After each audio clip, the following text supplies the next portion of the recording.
De volta com o Expresso CNN, você já identifica aí na trilha? Sim, direto com o grande debate. O ministro da Economia, Paulo Guedes, negou hoje que o auxílio emergencial será prorrogado para o ano que vem.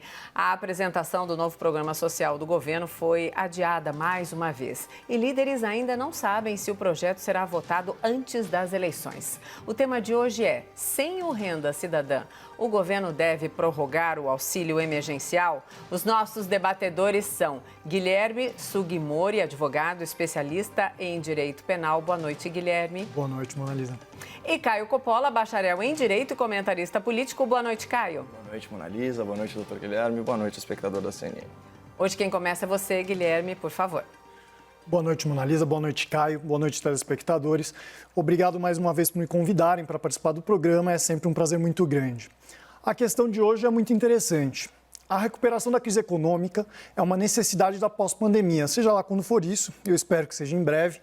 E o auxílio emergencial foi essencial nesse período e a manutenção de programas de transferência de renda, no caso, Renda Cidadã sendo estudado pelo governo, podem ser ferramentas essenciais, tanto para a sobrevivência durante a crise, quanto para a recuperação posterior.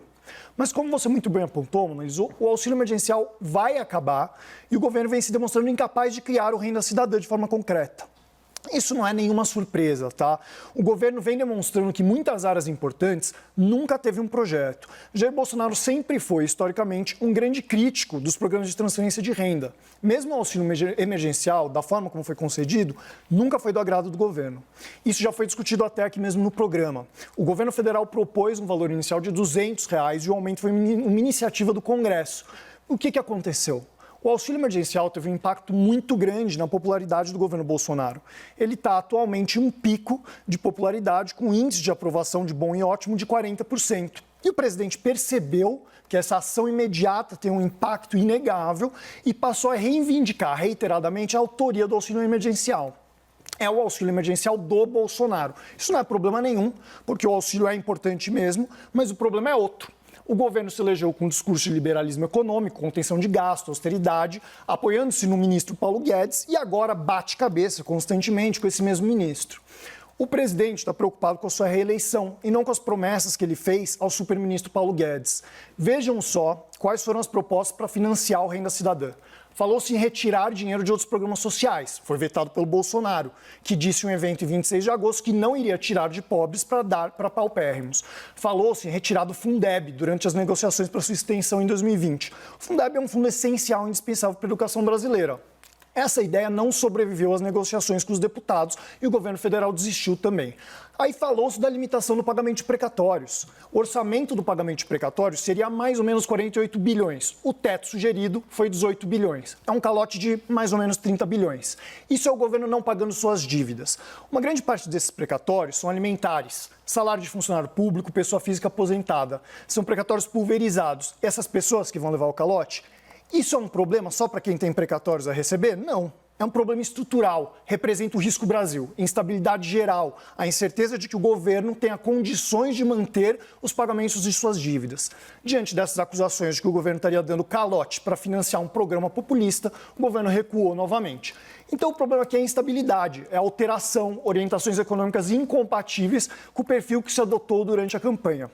É um absurdo que a 45 minutos do segundo tempo, o presidente tenha reconhecido, forçadamente impulsionado pela busca pela reeleição, a importância dos programas de transferência de renda antes do término do auxílio emergencial. E não conseguiu tirar isso do papel, porque o governo e o Ministério da Economia não possuem a mesma visão.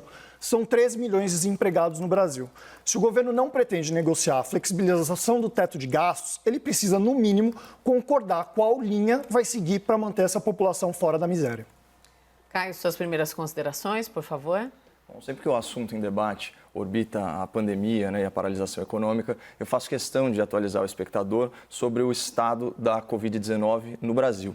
Então, considerando a média móvel de 14 dias, o número de óbitos diminuiu 7,3% e o número de novos casos regrediu 9,6%. Na verdade, nenhum dos 26 estados, mais o Distrito Federal, está em estágio acelerado de infecção. Claro que essa queda consistente, que já dura muitas e muitas semanas, não é divulgada com a mesma verve observada durante a escalada da pandemia, quando a contagem diária de mortes, né, e as previsões alarmistas protagonizaram um noticiário mórbido, né, que ao invés de subsidiar o cidadão com informações relevantes e pluralidade de opiniões, instaurou medo e sofrimento psicológico na audiência, agravando o ônus da quarentena para uma população que foi trancada em casa à força e sem critério. Por isso, que também não me surpreende que, na hora de reportar ao público o estado do emprego no Brasil, muitos veículos de comunicação tenham prestigiado os dados consolidados em julho pelo IBGE, né, o Instituto Brasileiro de Geografia e Estatística. Segundo a pesquisa nacional, né, por amostras de domicílio contínua, PNAD contínua, a taxa de desemprego alcançou seu recorde desde 2012, atingindo 13,8% e afetando aí mais de 13 milhões de trabalhadores. E aqui eu faço uma pergunta ao espectador. Quantos postos de trabalho vocês acham que foram extintos, tá, em julho e agosto desse ano? Quantos empregos vocês acham que foram perdidos nesse bimestre? 100 mil? 500 mil? 1 milhão? O cidadão antenado, ele tende a especular que no auge da pandemia o desemprego explodiu. Mas os números vão na contramão desse sentimento. Na verdade, segundo o CAGED, né, que é o Cadastro Geral de Empregados e Desempregados, em julho e agosto houve um saldo positivo de 380 mil empregos com carteira assinada. Isso representa mais de 6 mil novos postos de trabalho por dia. Então, essas são notícias bem auspiciosas, né, nas duas principais frentes de batalha da agenda nacional, que são a crise de saúde pública e a crise econômica. E essa resistência de setores da imprensa em repercutir com a devida ênfase a desaceleração da pandemia, o sucesso da flexibilização da quarentena, a geração de emprego e os sinais de recuperação da economia, essa resistência em prestigiar essas informações beira o tal negacionismo. Parece até que existe uma agenda velada contra a esperança e contra o otimismo, né? E a ideia de um jornalismo independente e vigilante deveria ser informar o público, não desanimá-lo. Mas, enfim, por que eu fiz questão de abordar esses pontos positivos e factuais sobre os dois aspectos da pandemia, saúde e economia? Porque esse é o contexto que vai determinar a dimensão do programa de transferência de renda em 2021, seja ele o Bolsa Família ou o Renda Cidadã, né, que é uma medida justa e necessária, que já foi amplamente defendida em outras edições desse debate, né? A pandemia é sob controle, então, com números de contágio e óbitos em queda, redes hospitalares com disponibilidade de leitos e, quem sabe, até uma vacina eficaz, permite uma reabertura econômica mais abrangente, mais expedita, né, especialmente no setor de serviços e na informalidade. E a geração de emprego em ritmo acelerado, resolve o maior problema decorrente da paralisação, que é a extinção de postos de trabalho. Ou seja, se a ideia inicial do governo e de algumas lideranças do Congresso era estruturar um novo programa assistencial mais abrangente, com as verbas do Bolsa Família, acrescidas aí de cerca de 50 bilhões de reais, talvez, em virtude da conjuntura em 2021, esse valor possa ser reduzido, se os números, tanto da saúde quanto da economia, continuarem aí numa trajetória positiva. A transferência de renda pós-pandemia, ela não é um fim em si, ela atende a um propósito maior, que é minimizar os impactos econômicos ao cidadão trabalhador que teve aí a sua renda suspensa por ações políticas arbitrárias e autoritárias do Estado. Mas se esse cidadão conseguir se recolocar no mercado de trabalho, ele deixa de depender do governo, confirmando a máxima conservadora de que o emprego ainda é o melhor programa social que existe. Então, quando nós falamos em retomada econômica, a gente não pode esquecer, né, de que não é o setor público que gera riqueza, é o setor privado. E esse fator está sendo um pouco negligenciado da equação. A real é que o assistencialismo promovido pelos políticos dura até acabar o dinheiro do pagador de impostos, e isso praticamente já aconteceu. Portanto, respondendo aqui à pergunta do enunciado, né, como fica a situação de milhões de brasileiros em 2021, sendo que o auxílio emergencial vai acabar e o Renda Cidadã está indefinido. Isso depende da capacidade do mercado em continuar gerando postos de trabalho e do compromisso do Congresso, né, e do governo, claro, em priorizar a distribuição de renda a partir de 2021. Então, ao longo do debate, eu pretendo demonstrar que há bilhões de reais em ativos públicos e no próprio orçamento que poderiam ser revertidos para esse fim, desde que haja vontade política. Vamos então ao debate. Guilherme e Caio, por favor. Eu torço muito para que o Caio esteja correto, gostaria de partilhar dessa previsão positiva. Não concordo com alguns pontos sobre a agenda velada, contra a esperança, contra o otimismo. Eu entendo que a função primordial de muitos órgãos no início da pandemia era evitar um mal maior. E eu acho que um cenário positivo, sem previsão, incerto, seria uma péssima maneira de se evitar esse mal maior. Eu acredito que a imprensa cumpriu uma função muito importante nessa época, mas esse não é o tema do debate. Eu fico feliz que nós concordamos em muitas coisas. Eu percebi que o Caio também considera como uma ferramenta muito útil esses programas de transferência de renda na recuperação da economia, mas, no entanto, eu gostaria aqui de apontar que apostarmos em uma recuperação até o final do ano, sem ter esse programa pronto, é uma faca no pescoço que não deveria estar acontecendo. Um programa que não tem uma linha mestra econômica, onde o governo briga com o Ministério por não ter uma orientação em comum, significa isso. Significa que em outubro nós estamos discutindo de onde virá a verba para um programa essencial. E se não melhorar até 2021? E se não recuperar até 2021? Quantos meses temos de vácuo entre o auxílio emergencial e a efetividade de um programa como esse?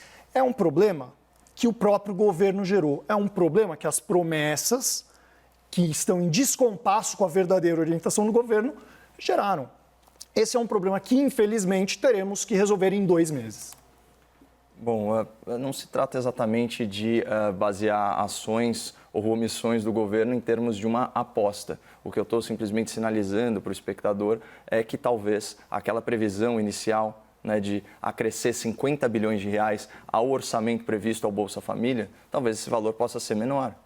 Porque, intuitivamente, eu tenho certeza que a maioria da nossa audiência estimou que havia centenas de milhares de postos de trabalho extintos em julho e agosto, e não é essa a realidade dos números. Então, também é muito importante falar o seguinte: no projeto de lei orçamentária anual, o Bolsa Família ele já veio com um acréscimo de mais de 5 bilhões de reais. Então, um aumento sensível aí, de 18%. Por isso eu acho engraçado, doutor, quando você fala que o Bolsonaro era muito crítico, aos programas de transferência de renda, e talvez ali, num passado remoto, ele tenha sido, mas era inclusive compromisso de campanha dele, aquele acréscimo que infelizmente foi batizado de 13º do Bolsa Família e que foi viabilizado pela MP 871, MP antifraude, fez um pente fino nos pagamentos do INSS, inclusive do próprio Bolsa Família, e com o superávit, enfim, só pelo simples exame das fraudes, enfim, e dos pagamentos indevidos, para os beneficiários do Bolsa Família, houve esse acréscimo em 2019. Então, simplesmente não bate com a realidade dos fatos, talvez com um discurso remoto, mas não com as ações do presidente da República e do seu governo, que tem, pelo contrário, prestigiado os programas de transferência de renda. E aqui é muito importante falar que o ônus da criação do Renda Cidadã, ele não é só do governo, ele é do governo e do Congresso, porque essa é uma questão essencialmente orçamentária, que compete aí ao Legislativo e ao Poder Executivo. Guilherme? Eu considero uma fala um pouco injusta atribuir a um passado remoto a postura crítica do presidente quanto a programas de transferência de renda. Ele afirmou durante a campanha presidencial, em entrevista à Record, que se eu te der R$20 para você votar em mim nas eleições, eu posso perder meu registro, ser cassado. Agora, o governo paga 10 milhões de família, de forma vitalícia, 40 bilhões por ano e está tudo bem. Ele era um crítico notório. Eu acho um absurdo agora negar que está havendo uma guinada econômica no governo. Está havendo, e não é só econômica, o governo, na área da segurança, com a questão da saída do ministro Sérgio Moro, com agora as alterações quanto às propostas que vão sendo reiteradas pelo Paulo Guedes e canceladas pelo governo, são a clara demonstração de uma guinada econômica. O mercado sabe que o governo, especialmente na figura do presidente Jair Bolsonaro, está se desviando das propostas econômicas que ele usou para se eleger. Então, Caio, eu não concordo com esse termo, acho muito inadequado dizer que isso é um passado remoto. Isso era a figura do Jair Bolsonaro até o presente, isso está mudando agora no presente para o susto do mercado, e isso está tendo um impacto dessa incerteza que é um dos maiores custos para o Brasil, porque a cada uma dessas reviravoltas, a cada uma dessas incertezas, o mercado se preocupa, o mercado se distancia. Há o risco, Brasil, o risco de que o governo não vá seguir parâmetros mínimos de razoabilidade, de que tudo vá mudar, de que tudo que a gente aposta para o futuro, de repente, seja cancelado, seja alterado. Então, eu acho que não é um passado remoto, eu acho que é o presente conflitando com tudo que a gente conhece até agora. Debatedores, já estamos nos argumentos finais agora. Desculpe, Caio. Imagina. O Guilherme, então, complementa e aí você arremata, Caio. Pode ser? Vamos lá, Guilherme, por favor. Bom, o auxílio emergencial é enorme. O custo do programa deve ficar em torno de 325 bilhões, é uma estatística, projeção do governo federal. Isso é equivalente a cerca de 13 anos do pagamento do Bolsa Família. O TCU informou que até o final de agosto, 42 bilhões desses 325 foram pagos de forma equivocada a quem não tinha o direito. Esse valor equivocadamente pago, injustamente pago, poderia ajudar a estender o programa por mais 2 meses para comprar tempo. Porque o que o governo precisa agora é tempo.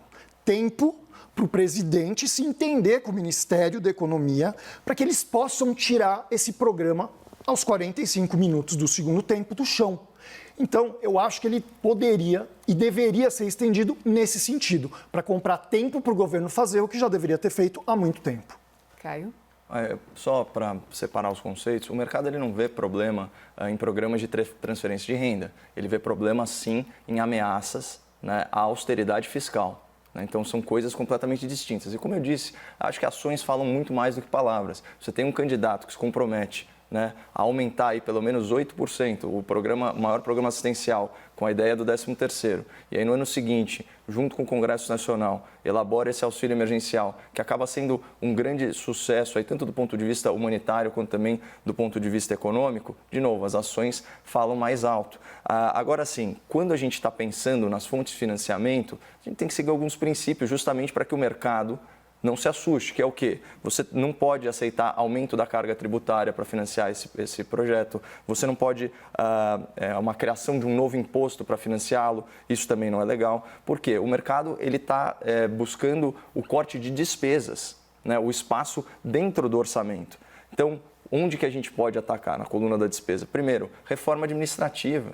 10 anos, mais de 400 bilhões de reais de economia prevista, 22% do orçamento federal é só de folha de pagamento. Além disso, fundo do partidário, por que os políticos, certo, e os partidos, eles não fazem um pacto nacional? Você tem mais de 15 bilhões de reais só de emendas parlamentares, emendas individuais e emendas de bancada. Basta destinar por 1 ano esse dinheiro para um programa assistencial. Você já cobre aí pelo menos 1/3 da despesa projetada do governo. E aí deixa de ter os parlamentares sendo sócios do orçamento que eles deviam fiscalizar e reiteradamente, com essas políticas que têm uma natureza clientelista. Então, assim, existe sim dinheiro no orçamento, isso sem falar em privatizações, Existe sim dinheiro no orçamento, existe dinheiro em ativos públicos, é questão de ter vontade política e não pegar o caminho fácil de criar mais impostos, furar teto de gastos, esse tipo de coisa, que isso, como bem colocou o doutor, isso apavora mesmo o mercado. Obrigada, debatedores. Guilherme, boa noite. E Caio, boa noite. Boa noite.